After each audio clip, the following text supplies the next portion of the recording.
কেমন আরাম পাইছেন আর কিভাবে ভাবছে সেটাও একটু বলেন।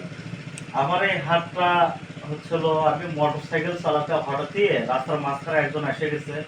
তো আমি ব্রেকটা মারছিলাম করার, যার কারণে আমার মোটরসাইকেলটা সামনের চাকা একবার ব্রেক হওয়ার সাথে আমি হচ্ছিল ছিটকে পড়ে আর কি আমি হচ্ছিল ছিঁচড়ে গেছিলাম প্রায় 11 ফিটের মতো। তো আমার এই হাতটা ডান হাতটা পাকার উপরে পড়ছিল। দীর্ঘ 11 ফিটের মতো জায়গা আমি যাওয়ার পরে আমার এই হাতের উপর ফুল প্রেশার ছিল। আহ, ওই প্রেশারটা থাকার কারণে অনেকখান দিয়ে পড়ে যাওয়ার পর আমি হচ্ছিল উল্টে পড়ে যাওয়ার কারণে আমার এই হাতটা এই পাশে হাঁটি ফেটে গেছে আর এইখানে হচ্ছে ভেঙে গেছে।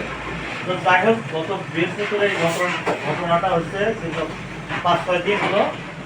তো এখন ময়ন ভাই আমার এই হাতটা ব্যান্ডেজ করে দিয়েছে। তো এখন আমার ভাই বলছিল যে 2 সপ্তাহের মতো।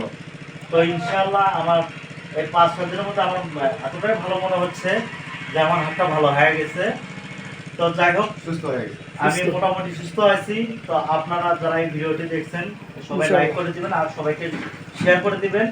আর যাদের হাত ভাঙা, কোমর ভাঙা, যারা এরকম হাড় ভাঙার সমস্যায় ভুগতেছেন, আমি মনে করি যে নয়ন ভাইয়ের মতো অগ্র এলাকার যে একজন ভালো ব্যক্তি আছেন, যে ওনার যে চিকিৎসা, আমি যতটা সুস্থতা অনুভব করছি হয়তো বা অন্য কোনো ডাক্তারে হয়তো বা এতটা তাড়াতাড়ি এতটা গ্যারান্টি দিতে পারে না। আপনাদের ঘুরে বসে আমি চাই আপনারা এখানে আসেন, নয়ন ভাইয়ের চিকিৎসা নেন।